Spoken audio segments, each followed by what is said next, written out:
I'm your host, Kimla Lowe. I have a wonderful guest. My partner in crime, Bill Lowe, is here with me this evening. Hello, Mr. Bill. Hello, everybody. Well, we're here tonight. It's December 14th, and we're going to be talking about the upcoming year that's going to be sneaking up on us before we know it, 2023. And all of the good things that are going to be happening. There's a major shift coming up astrologically that we're going to get into. We're also going to get into some really good ideas about shifting into the winter solstice. So we've got a season coming up, which is winter in the northern hemisphere, and also the summer solstice in the southern hemisphere. So for all the international fans out there, welcome to your summer, my favorite time of the year. We've been battling a little bit of scratchiness, so if you are out there trying to get over that, we feel you, and and you'll hear it in our voices tonight. But welcome. Thank you all so much for coming along with us this evening.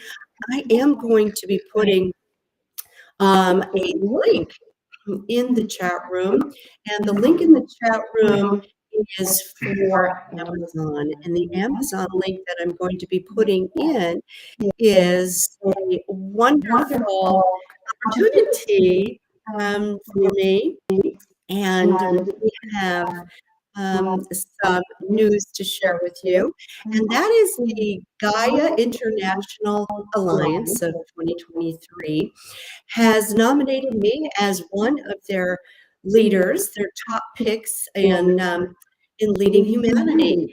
And the Gaia International Alliance Foundation is the one that created this particular resource. It's a book, it's a directory of all of the people who have been recognized and who have been celebrated as leaders and have demonstrated compassion, ethics, and skill in the humanitarian field. So I want to say thank you so much to the Gaia International Alliance Foundation for nominating me.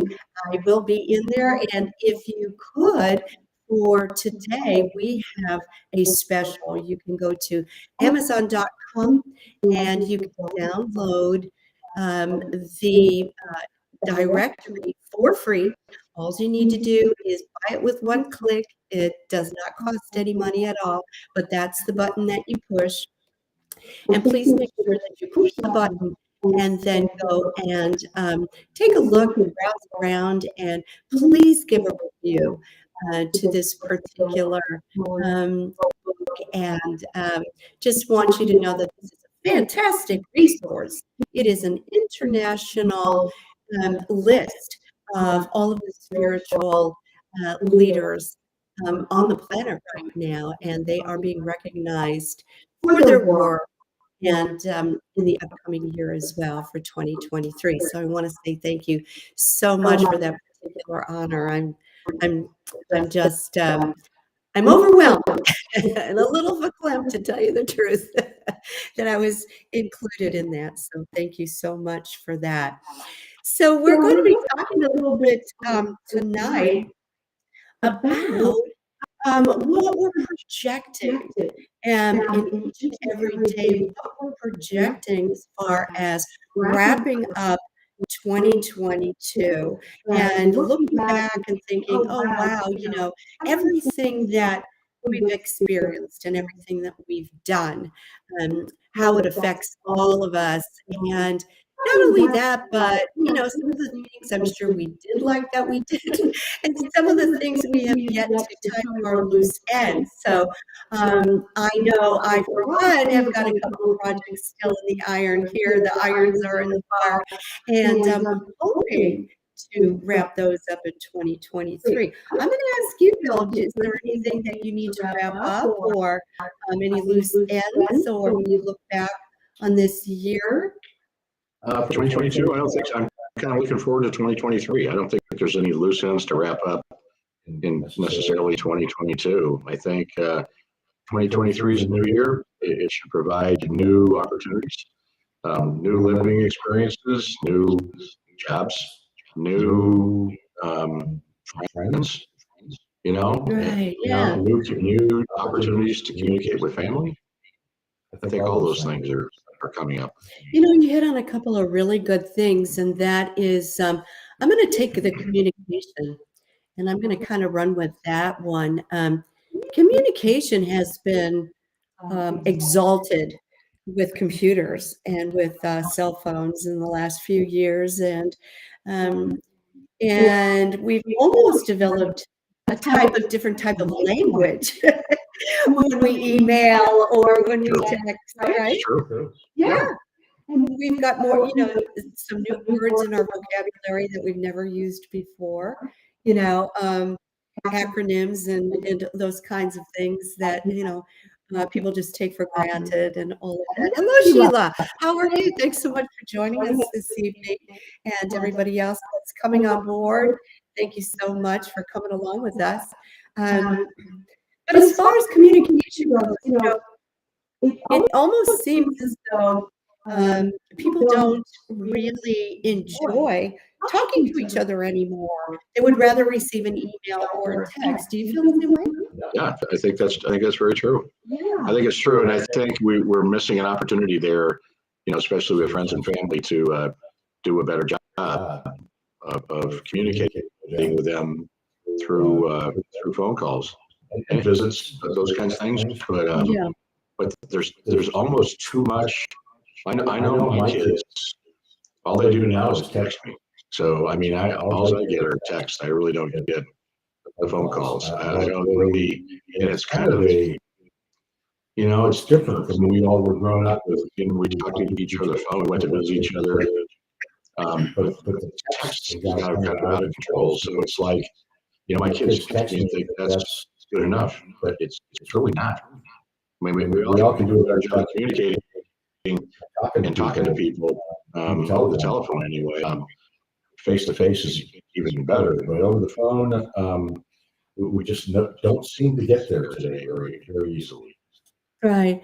Okay, we're saying so we've got a lot of feedback going on here on the sound. So we're going to try to fix that. If anybody could give me some feedback on the sound, did we fix it? Does it sound better? Let us know. We can kind of go from there a little bit. We were trying to get the audio situated, so please let me know if there is an improvement in the sound on that. Anyway, sounds much better. Okay, great. Well, that's what we were wanting. I turned mine off. You did? Okay, Yeah. perfect. So we're adjusting. We're learning how to do all these wonderful things.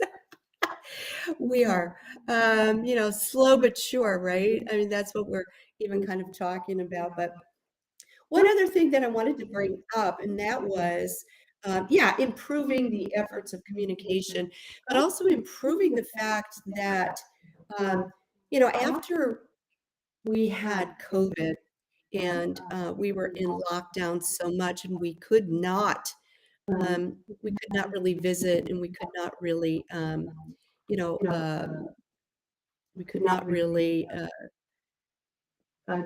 get together so much. It seemed like we still wanted to be in touch with it, with our family and friends. So the easiest way was, of course, you know, doing the texting and the emailing and all of that. There is an echo. Okay, we are in the vicinity, but not so much. So hopefully we have solved the echo problem as well, and kind of going from there. But let me know if that is any better for you out there. I just turned my sound completely off. You did, yeah. So maybe that'll help. So anybody, if you can hear us and if it's much better, let us know. Okay, so we're talking about all of these particular shifts that are going on, and I'm really excited as far as the astrology shifts that are happening. And what we have is the birth of a new generation Just so excited for 2023. Just like when we were, the baby boom generation, Generation X, the Generation Y, and all of these other generations, how are they named? How are they categorized? And what makes them different? I'm going to get into that a little bit too. And do you know what generation you are, Bill? Sure, I'm a baby boomer. Baby boomer, Yeah, I'm right? a Yeah. baby boomer because my parents, I was born at the end of World War II, Yeah. pretty much at the end of World War II. And my parents, my mother was going to college. Both of my parents went to Stanford UC out in California, but my mother was going to college. My dad quit college to join the Navy, and that was World War II.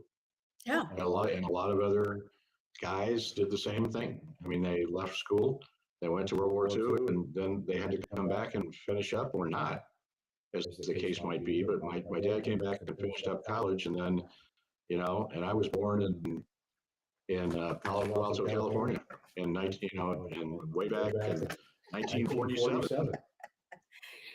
Yeah, and the planet that actually indicates what generation you're going through is Pluto. And this particular planet is in charge, actually, of keeping the engineering of the universe, especially planet Earth. So, what happened during the baby boomers is, of course, you were born at 14 degrees Leo. I was born at 25 degrees Leo. During that particular time, of course, Leo was a fire sign, and there was a lot of opinions. There was a lot of new beginnings, firing up things. There were a lot of new technology that was coming on board. But during that time, gold is ruled by Leo. So gold was the preferred metal of choice during the baby boomers. Also, it's funny enough, but also gold haired people. So being a blonde was the, yes, right? Was absolutely the most popular thing that was going on, and you can see it in you can see it in Hollywood. All of the actresses and actors, they all preferred the blondes. Like who's the blonde that's starring in the picture in the movies? Or Oh yeah. they started out with brown hair, like Marilyn Monroe, and then all of a sudden went to platinum, and her star status rose. And we see that when Pluto left Leo and went into Virgo, then we found the new fascination for brunettes. I think, yeah. Growing up, I grew up about 8 miles from the beach, and so I was at the beach all the time with my friends, and those of us that I was blonde, but those of us that weren't blonde wanted to be blonde, so everybody went down to the beach with their backpacks or whatever, and surfboards and everything, and they all put lemon in their hair out in the sun so it would turn light, so that they could be closer to blonde. Even dark hair people wanted to be lighter hair. They wanted blonder hair. So the trick was put lemon in it at the beach, and it quickly turned your hair blonde. Yeah, absolutely. And we had a product called Sun In, Yep. and all of that. And as we go through Pluto's visitation of all the different signs, Pluto is now wrapping up visiting the sign of Capricorn. And the sign of Capricorn rules government, it rules corporations.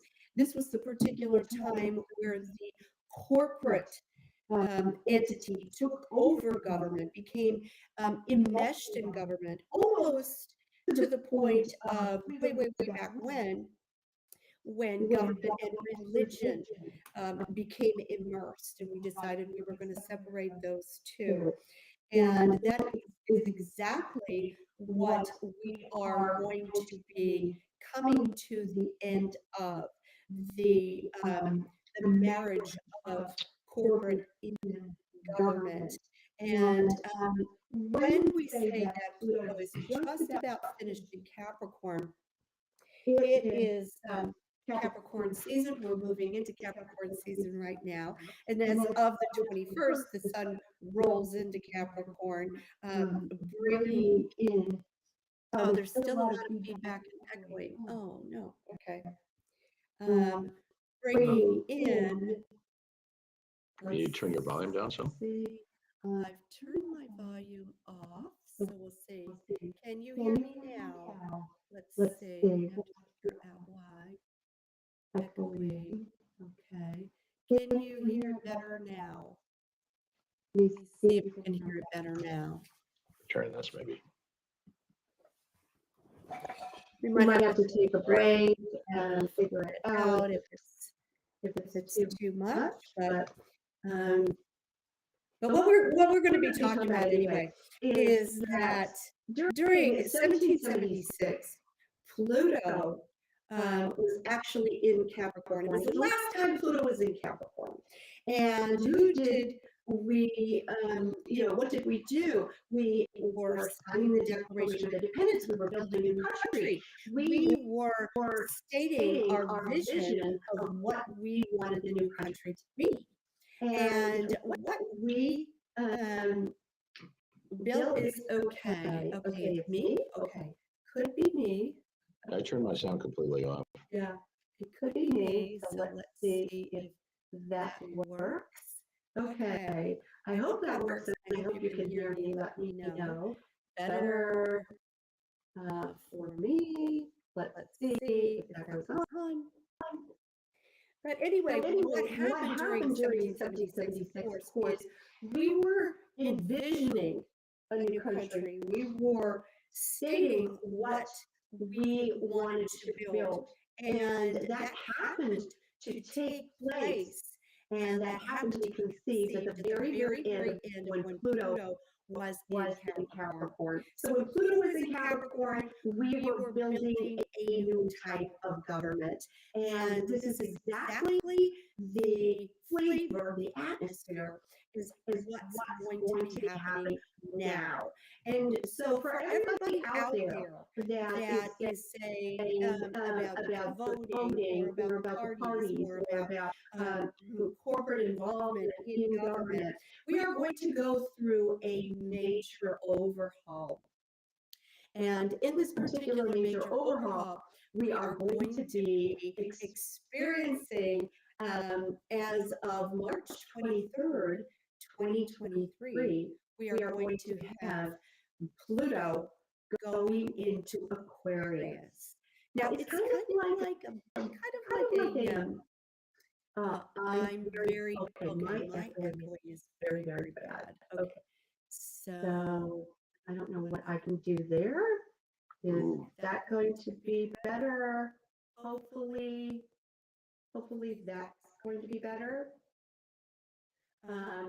But what's happening is in March, we're having this huge shift. It's a new generation that is going to be born. And it's going to be born under Pluto in Aquarius. Aquarius is ruled by Uranus. Uranus is a galactic mindset. Okay? The galactic mindset. Are we going to have new communication? We were just talking about communication and how we want to improve on communication. Are we going to be connecting, communicating for the next 20 years that Pluto is going to be in Aquarius with the galactics?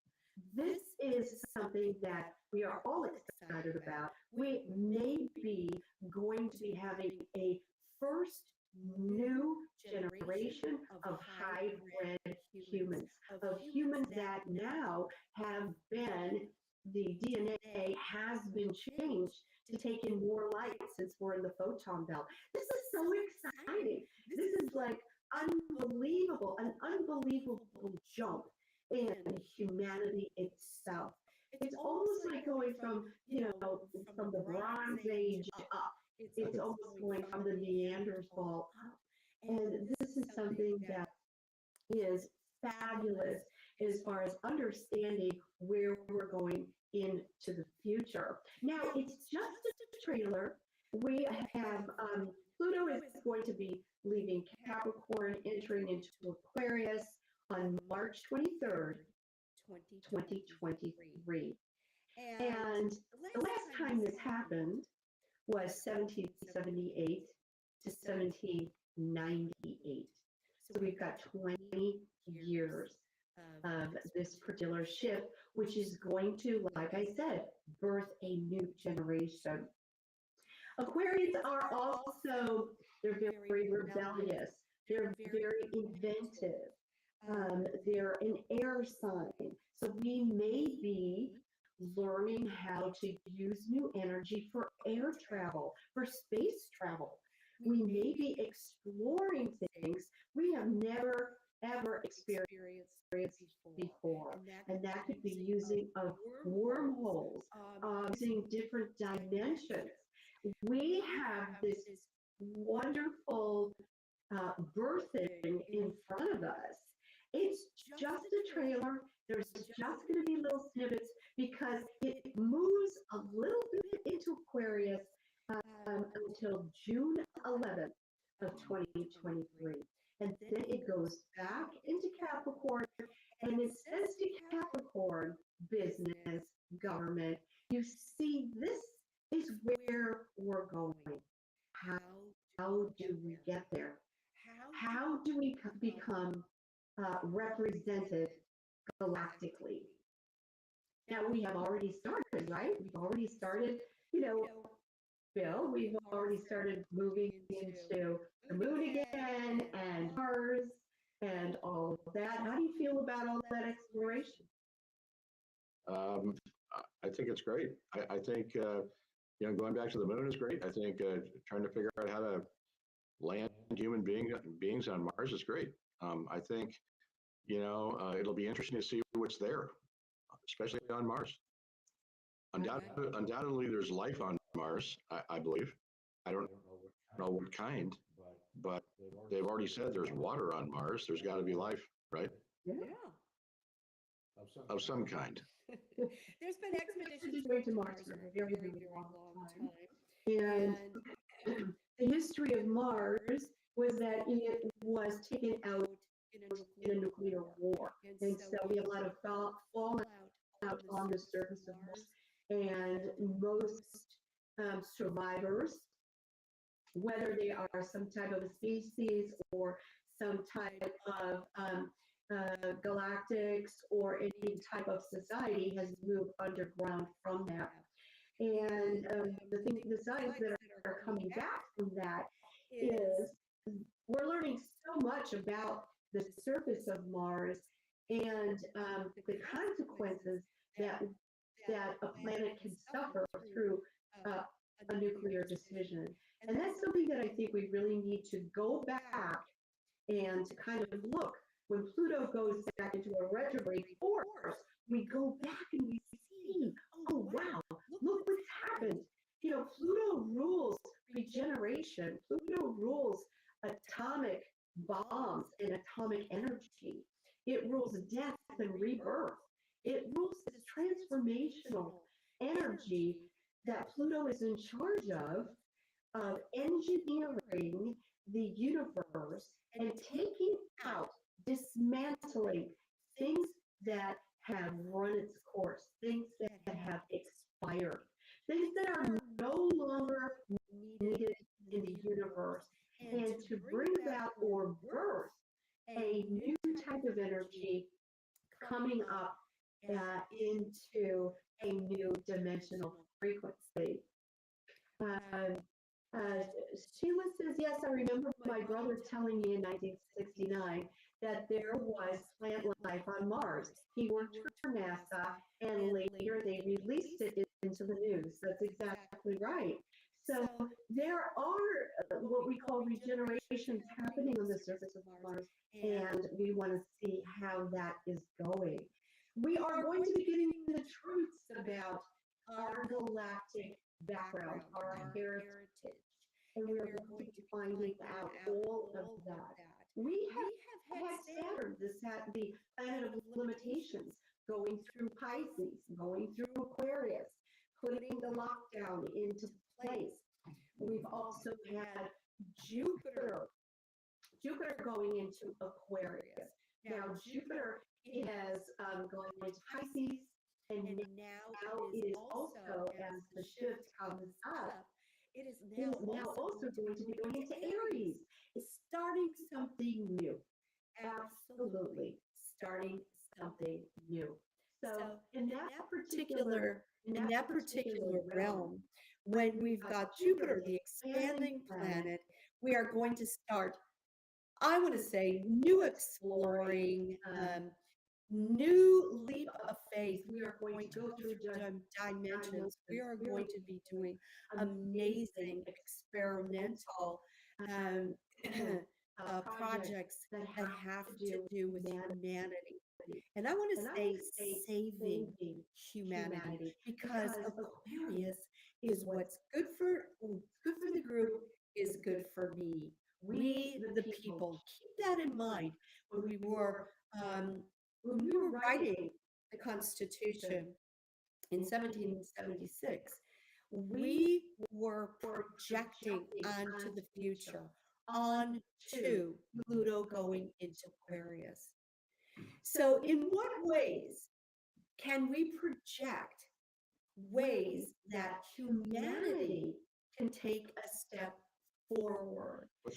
And there's, I agree, but there's really an interesting question involving astrology and involving our participation in in going to other planets is I remember in 1969 I was with a friend of mine in Spain, and we watched a TV in a bar in Spain when Neil Armstrong walked on the moon. And since 1969, we've done nothing until recently. So what happened between 1969 and the last couple of years when all of a sudden everybody's gotten so excited about, let's go back to the moon, let's go to Mars, let's go to other planets, let's see what's out there. But between 1969 and I want to say 2018, nothing happened. Right. So why not? Right. Why didn't anything happen during all those years? Right. Did somebody tell us to stay away?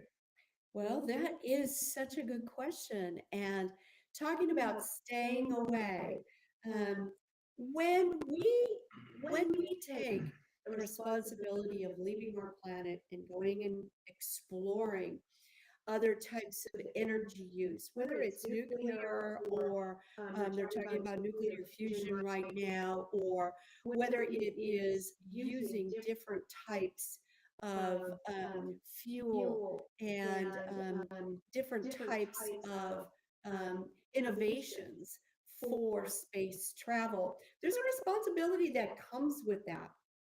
And with that particular responsibility, the feedback that I'm getting in the circles and doing a little research is that planet Earth was not at the level of responsibility to use the information that they were about to find out in exploring the moon, exploring Mars, and really going out into and using new types of energy. Why? Because of the fact that the priority was the ego and the war and the possibility of destroying the planet with these particular new these new inventions that were coming down as far as the energy goes. Now, have we grown up? Are we still in kindergarten? Are we still toddlers? Have we grown up? As far as the galactics are concerned, we have now entered into a new particular broad band of planet Earth, where we are now all coming to the conclusion that we want peace, we want harmony.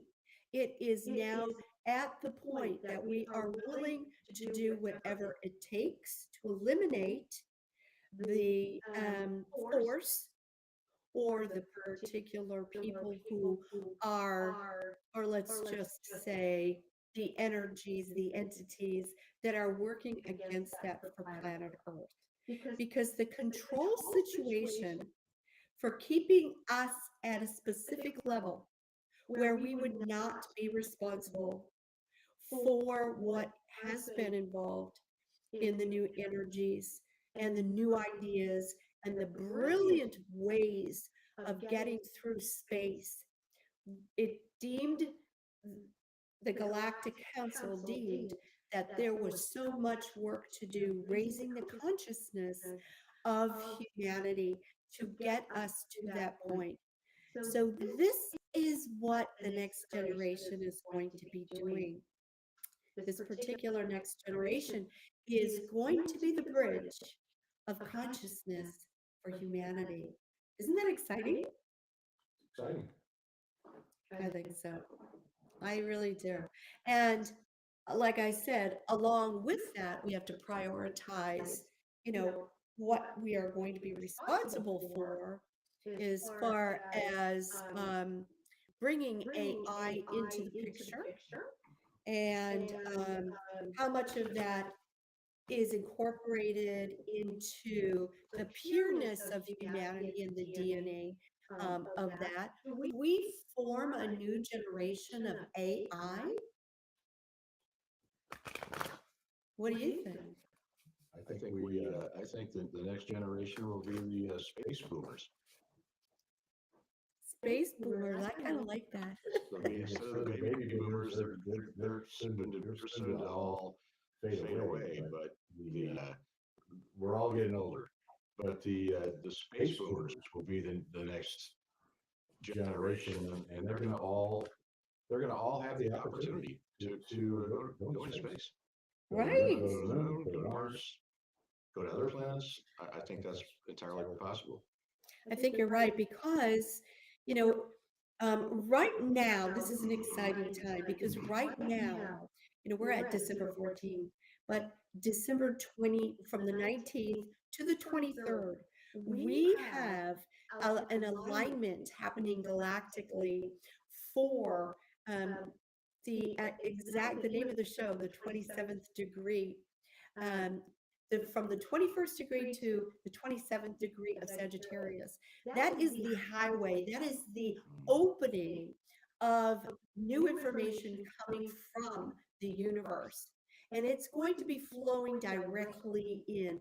We are going to be getting such an onslaught of truth, of brilliant ideas, of the new elements that we have never even dreamed of, that is going to be a part of our future. And it is going to be something that is going to be brought in a care package. It's going to be brought into people who are going to be responsible for that. So Pluto is the one that is going to be, I want to say, transforming the people that are not going to be responsible for any of this, kind of putting them by the wayside and giving us the opportunity to bring a golden age.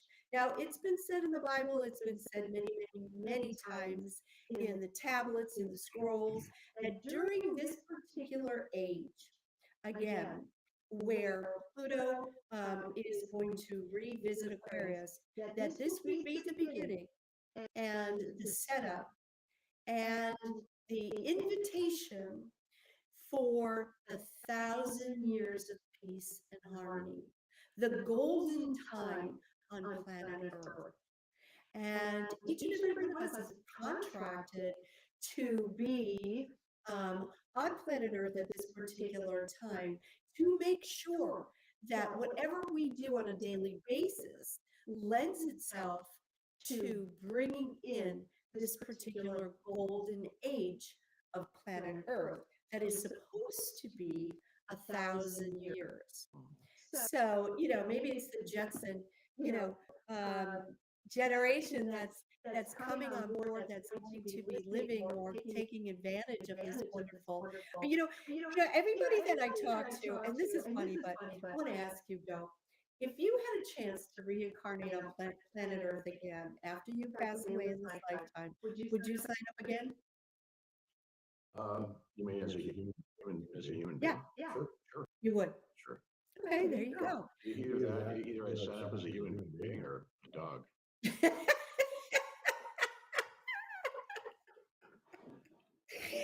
I like the dog's life too.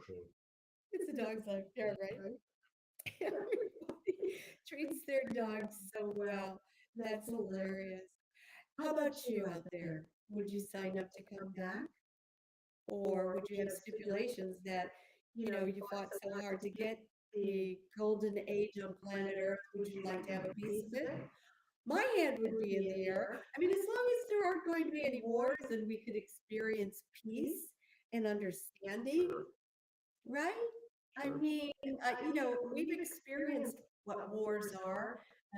Many of us were born, um, you know, having to deal with the fallout of, world wars and watching our particular family members go to Vietnam and Iraq, and our offspring, having to defend the country and to do all of that. It's one of those things that it would be really nice for planet Earth to take a break and have peace and harmony for 1,000 years. So I think that would be awesome. And I think that would be my stipulation. I don't think I'd come back as a dog though. But yeah, but you never know. It's okay. So we have here, if I knew the future would be a safe place, I'd come back. Otherwise, I'm with Bill. I'm becoming a domesticated house pet. I think you've got a big fan club with that one. Dog. Yeah, being with the dogs. It's a dog's life. It's a dog's life. Running with the pack. Running with the pack. But for you personally, so as we're going into the winter solstice, as we're going into the peace, we're in the northern hemisphere, we go internal. And it's funny because the night where we have the nocturnal life, so to speak, or the peaceful season of non-growing, at the very, very North Pole, it is very, very active with light. The northern lights have been the most active that they've ever been recorded. And so we have actual daylight. It's called the midnight sun. And so we have a whole different vibe when you go to the very, very North Pole, because there's a whole different energetic field in that particular area. But when when just regular awakening, trying to be conscious people, when we look at 2023, what does it really look like? What do you see that's being projected? I see for myself, when I really tune in and I meditate on it, I feel as though that as humanity, we have got to learn to control our emotions. We have got to learn how to control our superpowers that we have. We are going to see in 2023 the psychic awareness and the intuition just absolutely raise the roof on consciousness. We are going to be able to, our eyes are going to be changing to take in more light. Remember, Aquarius is ruled by Uranus. Uranus is electricity. It rules technology. It is called the light of knowledge. And that's exactly what's coming through 27 degrees Sag, the light of knowledge. With the light of knowledge comes wisdom of the universe, the ages, the wisdom that has been around us for more years than you can even record. And with that comes the understanding of the soul, of the contracts. And with that comes the absolute awareness of the importance of your word, of your commitment. Think about how important it is to be able to reincarnate with a mission and your word that you agree to come back to planet Earth with these gifts that were given to you to raise your soul's consciousness. Now, you've given your word. When you come down to planet Earth, how many times have we reneged and gone back or can't remember? Or, you know, how important is your word, and how important do you think it's going to be going into the future, Bill? It's extremely important. I mean, your word is your bond. You know, I think you have to be honest. You have to be ethical. You have to.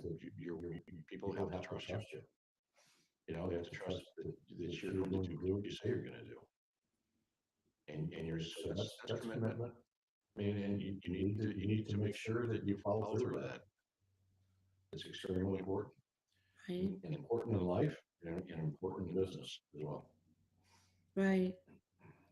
I think that also what is going to be happening is we have had a major challenge at the dimension we were coming in at, and that is we had a very, very heavy veil that we were not allowed to have the memory of our previous lives or what our mission was. It was almost like a scavenger hunt. We were given this particular body and this avatar and this soul and this family and where we came in. And then we had to figure out blindly, what we were supposed to do and what we were good at. And I think, and I know, as we are moving through this particular light era that's coming forward in the next 20 years, it is dissolving that thickness of the veil, that thickness of coming in. So the next generation is what I'm saying, is that they're not going to have that big, thick memory block. They're going to know where they came from. They're going to know what their mission is. For the first time, they are going to be a part of acting it out, knowing that they chose their parents, knowing right away they came, or if they're a star seed, they came from the Pilates or the Pleiades, I mean Pilates, the Pleiades, or whatever planet they came from, in order to rescue or help or ground in their particular energy to increase humanity's consciousness and raise the vibratory rate and get us up to speed where we are going to be able to travel and do all of these things responsibly. In dealing in the Galactic Council, which I have been doing for quite a number of years, there have been species and galactics who have gone back on their word, who have gone back on their contracts. And this is something that, the fallout is huge, that everybody is dealing with on a universal cosmic level. And whenever, in business, and I know you know this, every time, you get off track in business, Don't they always say you got to go back to basics to get it back on track? Pretty much. The thing, business has changed quite a bit over the years.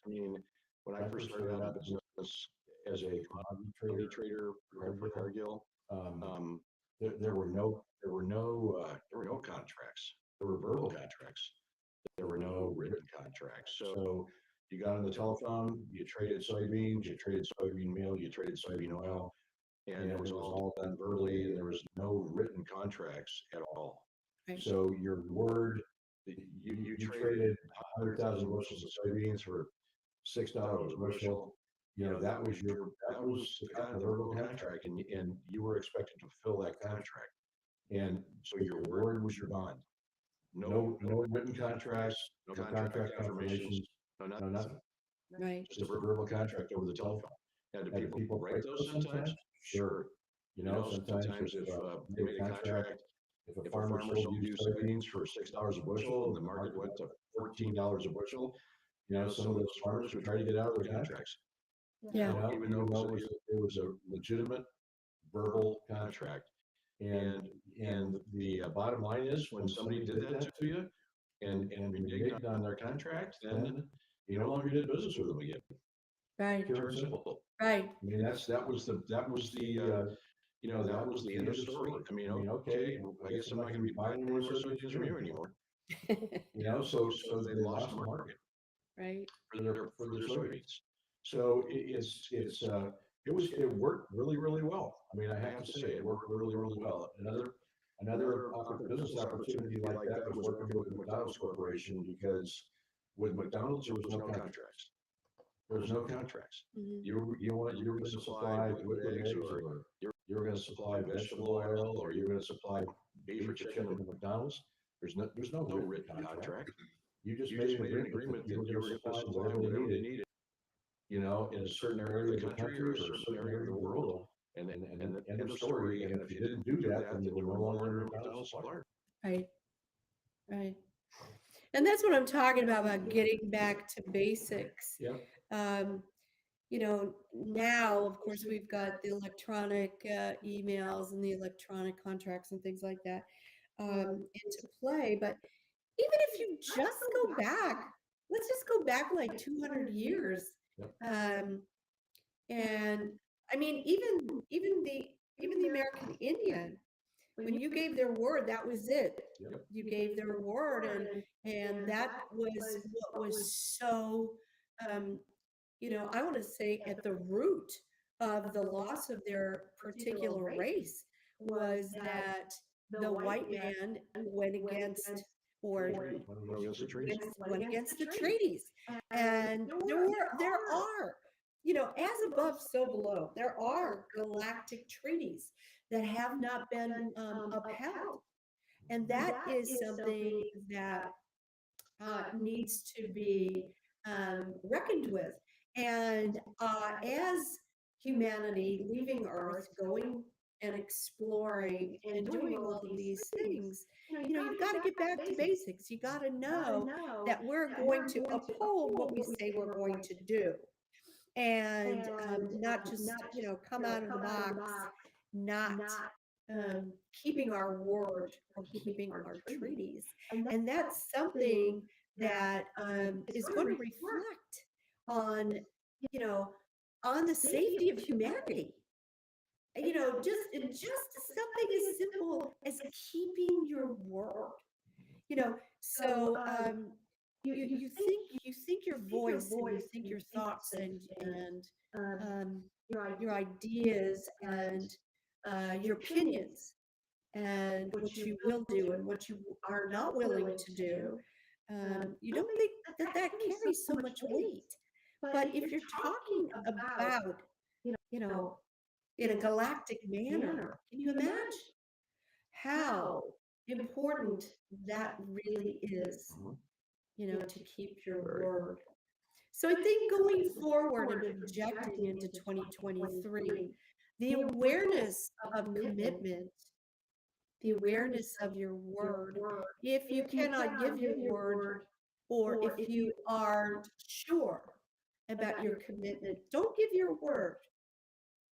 Um, Don't do do not use your soul as a bargaining chip, or do not or give the awareness as to how important your life and this experience really is. It's so important. Using the body is so very important. There's souls lined up to come on the planet, but people are not having as many children. People say, oh, the planet's overpopulated, we're not going to have enough food, we're not going to have enough this, we're not going to have enough that. We are under the controls of people who are running our food supplies. If humanity grew the food that they needed, there would be no problem. Absolutely no problem. If the HOAs had one lot that was turned into a co-op, if you had your roofs permitted to grow food, if we were in charge of our own supply, we could bring in so many new consciousness and new galactics into the planet to use the physical avatars and to really speed up consciousness of humanity. And the word is that they're waiting in line for that to happen. And it is very sad for them to see how humanity in general is not even aware of how important their life is, how important it is to take care of the body and not destroy it, because you can live for so much longer than we are giving our lifespan for. And we're going to be learning all about that. So winter is coming. Mr. Bell, what does winter mean to you? Winter means that well, here in Florida, it's not going to get too cold. That's one thing.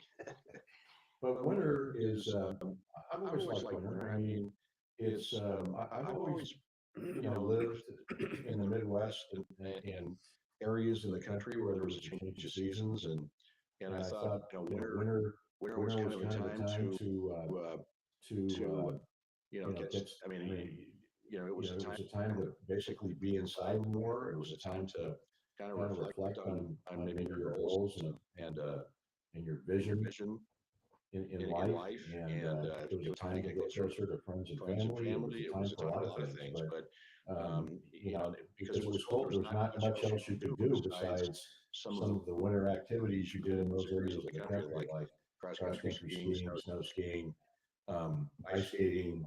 I mean, there's things you can do, but not as many things as you can do in the summertime. Right. For example. So you're outside more and doing those activities more in the summer. In the winter, you were inside more doing those things. Some activities, but mostly things like, spending more time with family and friends. Right. Having some quality time with your family. That was a good time for that. Right. Right. Communicating more with your friends and family. I mean, try to improve your communications. I mean, I'm sure we all would like to communicate more, or there's always room for improvement to communicate more with close friends and family than we currently do. Right. And not only that, but it just seems like back in the very cold winters, we seem to had more of a unit, more of a family gathering within one place, or just very close by.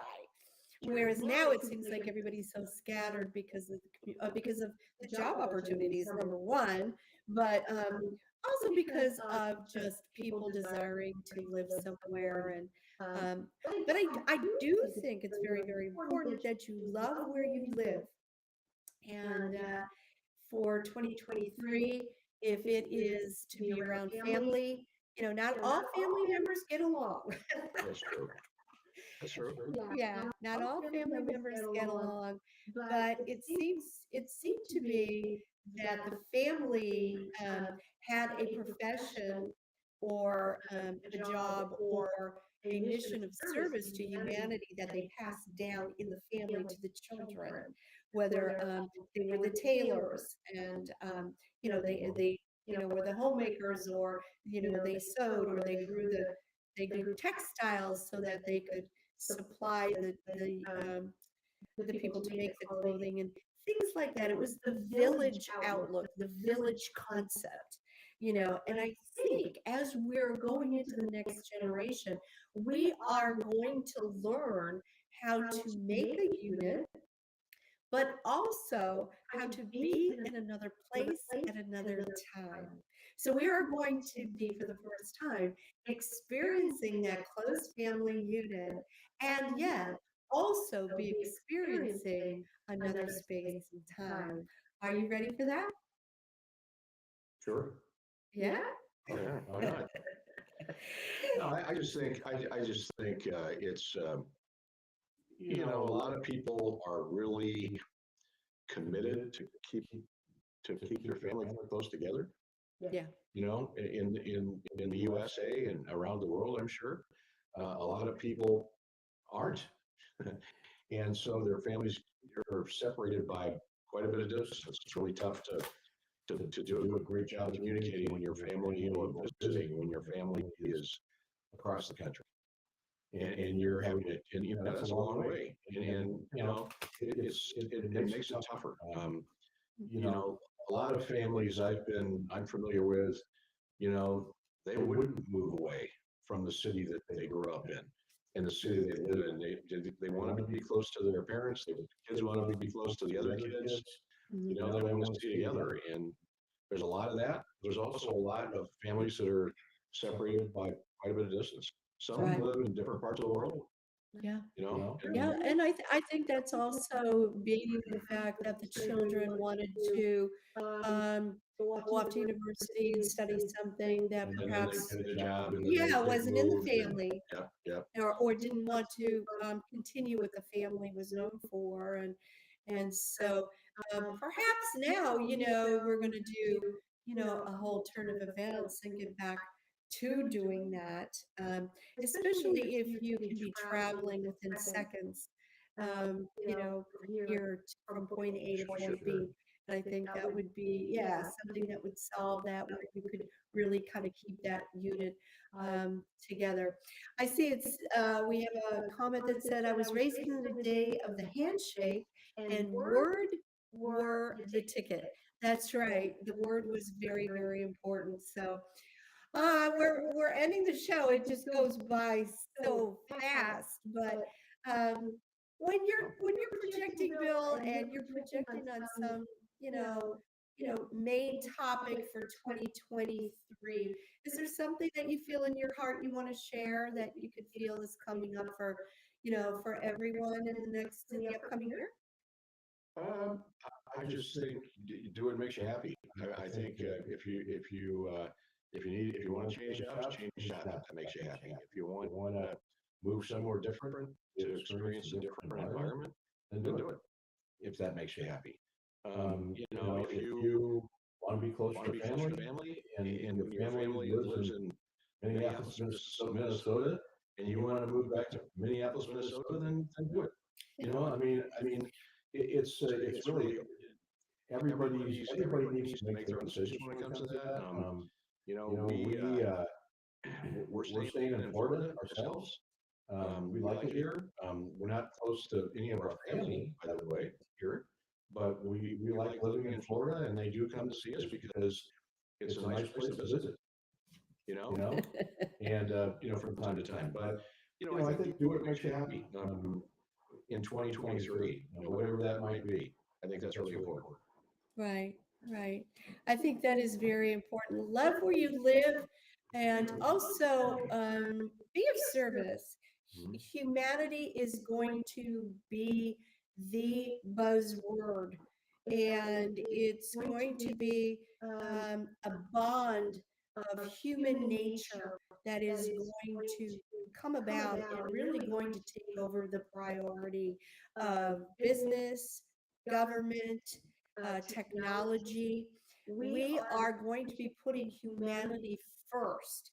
how to save humanity, how to raise the consciousness, but also how to do it all together in a safe, harmonious, Mhm. and peaceful way. There you go. And that's what I'm wishing for all of you for 2023. I want to just say we're having a holiday party next Wednesday for our holiday show. Miss Vanda Guzman is going to be on, and she has all her holiday music. And if you would like to dress up, come on aboard. If you want to get on the show, we'd love to have you in a little square as well. And we'd love to be able to celebrate the holidays with each and every one of you. Think about something that you'd like to share with us as we are going through a wonderful holiday season. And until next week, thanks so much for coming along with us. Thanks, everybody. Thanks, Bill, for coming and driving as my co-pilot here. And thank you, everybody, for projecting as to the next move for Pluto going into Aquarius. Until next time, may the angels protect you and guide you. Good night, everyone.